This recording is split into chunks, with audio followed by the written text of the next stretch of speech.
پھر اب سنیے،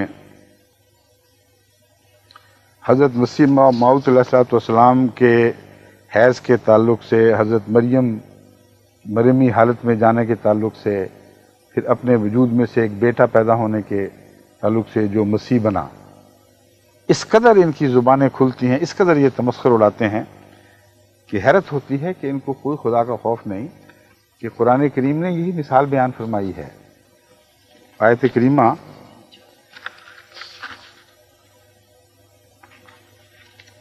اللہ تعالیٰ فرماتا ہے مثالیں دیتے ہوئے، وَضَرَبَ اللَّهُ مَثَلًا لِلَّذِينَ آمَنُوا امْرَأَتَ فِرْعَوْنَ، اللہ تعالیٰ ان لوگوں کی مثال جو ایمان لائے ہیں فرعون کی بیوی سے دیتا ہے، اس قالت رب ابن لی عندک بیتا فی الجنت ونجنی من فرعون وعملہ، جب اس مجبور عورت نے جو فرعون بادشاہ کے قہر کے نیچے تھی یہ عرض کیا کہ اے میرے رب مجھے اپنی جناب سے جنت میں گھر عطا کر دے، یہ گھر میرے رہنے کا نہیں، فرعون کے گھر میں رہتی ہوں، ہر وقت کا ایک عذاب ہے، وَنَجِّنِي مِن فِرْعَوْنَ وَعَمَلِهِ، اور مجھے فرعون اور اس کے عمل سے نجات بخش،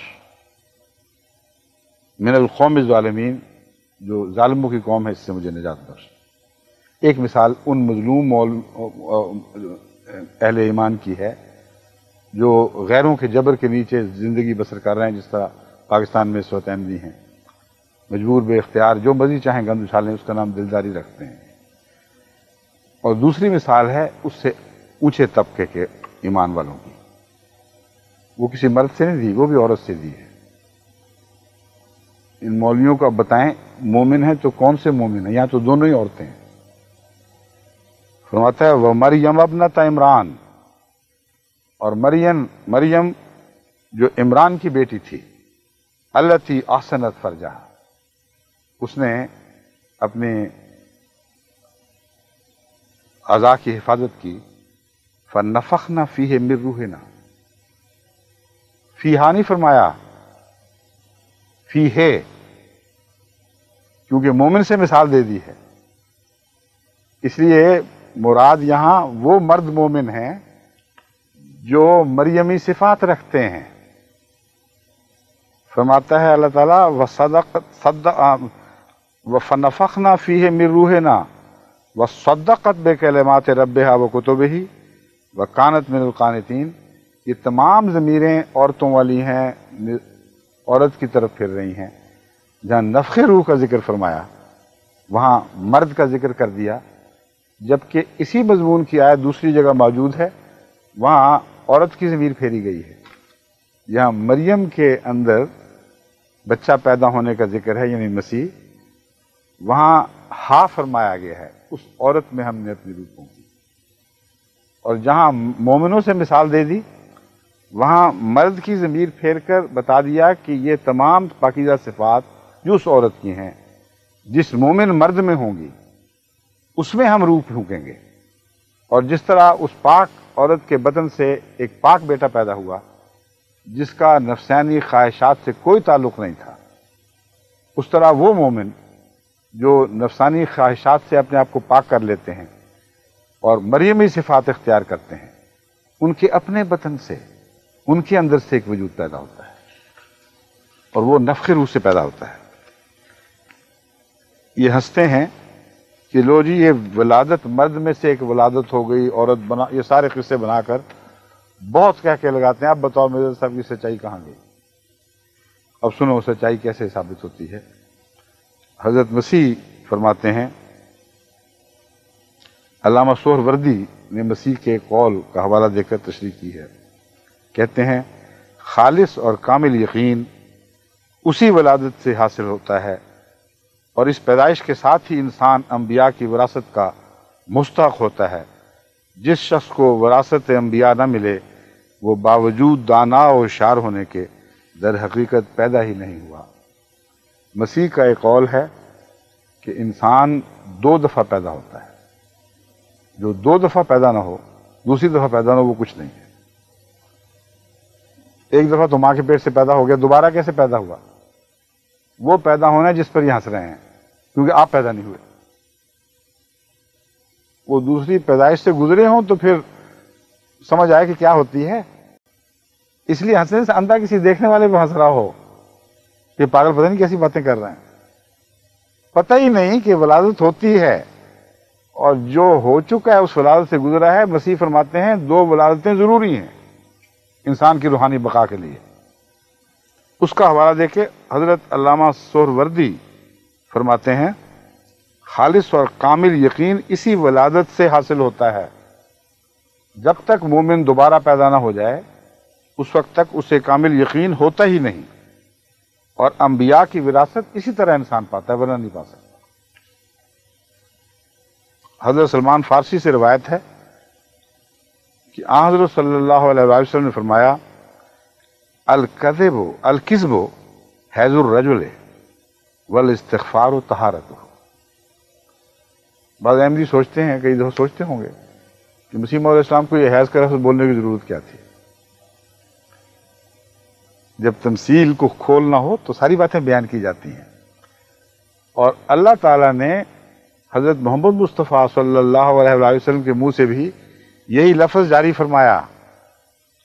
آپ فرماتے ہیں الکذب حیض الرجل، مرد کا حیض اس کا جھوٹ ہے. جب وہ جھوٹ بولتا ہے تو وہ سمجھو کہ وہ خدا تعالیٰ نے جو اس کو صلاحیتیں پاک ولادت کے لیے عطا کی تھیں وہ ضائع ہو جاتی ہیں، اور جھوٹ میں سب کچھ نکل جاتا ہے گند.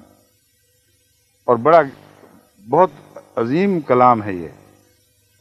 حیض جو جاری ہو جاتا ہے وہ اگر بچہ پہلے بن چکا ہوتا تو وہ اس کے کام آتا، وہ جھوٹا گیا، بیکار گیا. تو مسیح موعود علیہ السلام فرماتے ہیں کہ یہ حیض ہے جو مرد مومن کو عطا ہوتا ہے. وہ لوگ چاہتے ہیں کہ وہ دیکھیں اس کا حیض، یعنی اس کو جھوٹ پکڑیں، اس کا دیکھیں کہ سب کچھ گند کی صورت میں نکل گیا. مگر اللہ ہے جو فرماتا ہے کہ یہ حیض نہیں دکھایا جائے گا ان کو، پاک بندوں کا، اور وہ روحانی ولادت میں تبدیل ہوگا. بس رسول اکرم صلی اللہ علیہ وسلم نے جو لفظ استعمال فرمایا، اس لفظ کے استعمال سے دنیا میں کوئی مسلمان شرما سکتا ہی نہیں. تو احمدیوں کو کیا ضرورت ہے شرم کرنے کی کہ مسیح موعود نے وہی لفظ استعمال فرما دیا. آپ تو غلام کامل کے تھے، آپ نے تو پیچھے چلنا ہی چلنا تھا. فردوس الاخبار تالیف شیروہ بن شہرداد الدیلمی، جز 40 صفحہ 363، الناشر دار الکتاب العربی بیروت، یہ اس کتاب سے حوالہ دیا گیا ہے. حضرت مسیح کا جو حوالہ میں نے دیا تھا، جو پہلے آنا چاہیے تھا وہ حوالہ بعد میں آنا چاہیے تھا، مگر میں پڑھ کے سنا دیتا ہوں. یوحنا باب 3 آیت 3 میں حضرت مسیح فرماتے ہیں میں تجھ سے سچ سچ کہتا ہوں کہ جب تک کوئی نئے سرے سے پیدا نہ ہو وہ خدا کی بادشاہی کو نہیں دیکھ سکتا. اے مولوی ہو، تم تو دوسری پیدائش سے شرماتے اور گھبراتے ہو، تم تو دوسری پیدائش پر لعنتیں ڈالتے ہو. بس یاد رکھو کہ تم کبھی خدا کی بادشاہت کو نہیں دیکھ سکو گے، کیونکہ مسیح پاک نے یہی فرمایا تھا. اور مسیح ثانی کے لیے لازم تھا کہ وہی باتیں کرے جو مسیح اول نے کی تھی. یہ اس کی سچائی کی دلیل ہے، نہ کہ جھوٹا ہونے کی. میں تجھ سے سچ سچ کہتا ہوں کہ جب تک کوئی نئے سرے سے پیدا نہ ہو وہ خدا کی بادشاہی کو نہیں دیکھ سکتا. حضرت سید عبدالقادر جیلانی رحمۃ اللہ علیہ نے اپنی کتاب فتوح الغیب میں مقالہ نمبر 26 کو عنوان پتہ ہے کیا دیا ہے؟ لا تکشف البرقع والقناع عن وجهک، کہ تیرے چہرے سے برقع اور پردہ نہیں اتارا جائے گا. اس کی تشریح کرتے ہوئے شیخ عبدالحق صاحب محدث دہلوی فرماتے ہیں، یہ فارسی عبارت ہے، در تعبیر برقع و قناع کہ از لباس نساء، یہ جو فرمایا ہے یہ تو عورتوں کا لباس ہے. یعنی برقع اور قناع کی تشریح یہ ہے کہ عورت کا لباس ہے. اس میں اشارہ یہ ہے کہ ظہور کمال تک مرد بھی بمنزلہ عورت کے ہوتا ہے، اور وہ مخفی رہتا ہے اور اپنی نیکیوں کو چھپائے پھرتا ہے، اپنی حرمت کی حفاظت کرتا ہے، اور دل نہیں چاہتا کہ دنیا کے سامنے باہر نکلے. یہ وہ راز کا تعلق ہے جو خدا سے اس کا ہوتا ہے. سوائے اللہ کے اس کی نیکیوں سے کوئی آگاہ نہیں ہوتا. تب خدا اس میں ایک روحانی وجود پیدا کرتا ہے. فرماتے ہیں جب وہ درجہ کمال کو پہنچتا ہے اس وقت اس کا مردانگی کا دعویٰ جب تک نہ پہنچے اس وقت اس کا مردانگی کا دعویٰ درست نہیں ہے. بس یہ ہے وہ مضمون جو مسیح موعود علیہ الصلوۃ والسلام کی طرف انہوں نے منسوب کیا، اور سب جھوٹ اور جھوٹ ہے.